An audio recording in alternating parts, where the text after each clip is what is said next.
Well, I think we have you back, Congressman Quigley. I appreciate you joining us, and let's hope, fingers crossed, that we're going to get this done. When last we spoke, I think we were talking about how Republicans are blaming Democrats for taking a hard line. What are they talking about, Congressman? Why can't we get this taken care of? What's with the impasse? What will it take to pass this stimulus package? Sure. I mean, look, we've had 4 deals that were done on a bipartisan, bicameral basis. We can get this done. My bag's packed. I'm ready to go to D.C. and complete the deal. But let's remember that 11 weeks ago, the House Democrats passed a measure that put $3 trillion into this program. And just last week was the first time Mitch McConnell put any sort of deal together. So I'd like to think those compromises will be made. But there are big differences. I mean, we provide $1 trillion to state and local governments. We provide $100 billion to education programs, given the difficulties with providing education during the pandemic. And we provide money for election security and vote by mail, and they simply don't. Congressman, in the final deal, whatever's done, should Americans expect an eviction moratorium and an extension of unemployment benefits? It is clearly part of our deal. I think it's probably a deal breaker if it doesn't include that. Our program continued the additional $600 per week through January. A third of all American households did not make their July housing payment. 30 million Americans say they don't have enough food. But I also say the Fed chief, President's Fed chief, said we simply have to do these things, and now's not the time to get stingy with what we have to do here. The need is just so dramatic. Congressman, you talked just a second ago about voting by mail for the November election. Last presidential election didn't go so well. We had some foreign interference. How can we be sure that it will be secure this time? And the president is now encouraging folks in Florida to vote, but not folks in Nevada. Isn't it the same postal service? Look, it should be the same postal service. It's also the same postal service that's running out of money, and it needs our help. And a new postmaster general who seems to think that you can delay mail. I mean, the mail service, you would get the impression the president has asked the postmaster general to tank mail service to reduce its credibility and people's willingness to vote. But 16 members of the president's administration have voted by mail in the past, including the president, the vice president, and their spouses. So clearly, if it's good enough for them, it's good enough for the American people. I am, however, very concerned about Russian interference. Let's remember, in January of 2017, the entire intelligence community, with high levels of certainty, said that the Russians attacked our democratic process, and they did it to help the president, and they did it to hurt Hillary Clinton. Remember, Mr. Comey said that they'll be back, but the special counsel Mueller said they never left. DNI Coates said they never left. So you're right, the threats are there, and I proposed legislation that has passed to provide over $1 billion to protect our election security. You had the major tech companies before Congress recently. Are they doing enough to prepare for this election and possible interference? Look, they're doing a lot more than they did 4 years ago, but there's a lot more transparency, a lot more accountability that has to take place. There has to be a recognition that the Russians will use social media platforms, and everybody has to play a role. But I'll say this, they have a role, and so do the American people.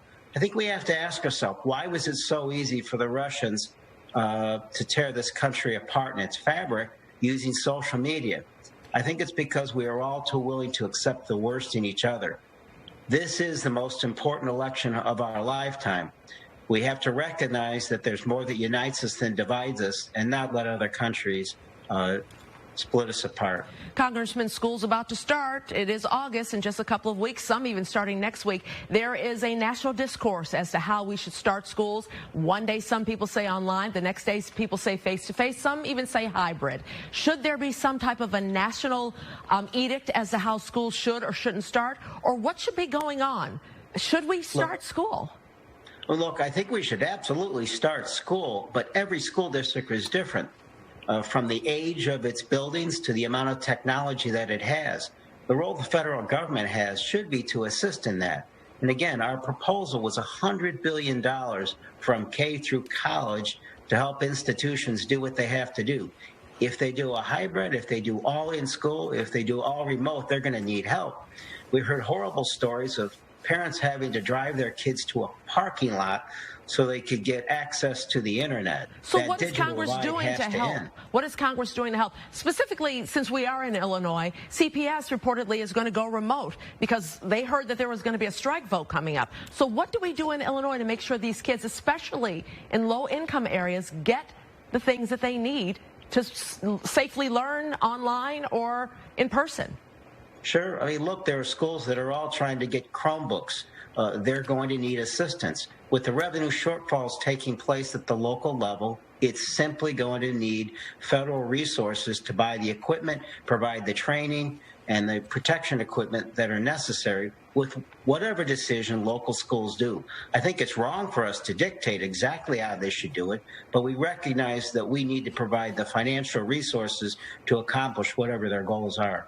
Congressman, quickly, there are more than 165 coronavirus vaccines in development around the world. We've been spending money to make sure that we have a distribution plan ready. How confident are you that America will be able to get the vaccine to all 300 million people? I'm confident that'll happen. I don't want to sugarcoat this and imagine that it's going to happen overnight. There's never been a particularly effective vaccine for this kind of virus. We have to set expectations. But again, it's going to take resources. It's going to take communication and coordination between state and local and federal governments and our research institutions, as well as our allies. Who's to say where this vaccine, the most effective vaccine, comes from first? We're going to have to work together. And Congressman, I'm sorry to go back to the schools issue because we're so close to schools opening again. You say that we need to provide the funds. We all know we need to provide the funds. How are we going to get the funds? Look, we provided funds in the first care package, and there's going to be a tremendous amount of aid to education from, again, K through college through the package that we passed already in the House. I would love that to be part of the compromise. I'm going to be part of that fight, and I think the resources could come through very, very quickly from the federal through the state to the locals to provide the necessary resources from Chromebooks, computers, whatever it takes, protective equipment, additional training. It's not going to be easy. The deal is there to be had. We've done it 4 times before. We got it done 11 weeks ago. Mitch McConnell just started a week ago to accomplish this. So I believe they'll get it done this week. I'd love to go there as soon as possible to pass this to get the money to Chicago. Congressman Mike Quigley, thank you for your time tonight. Thank you.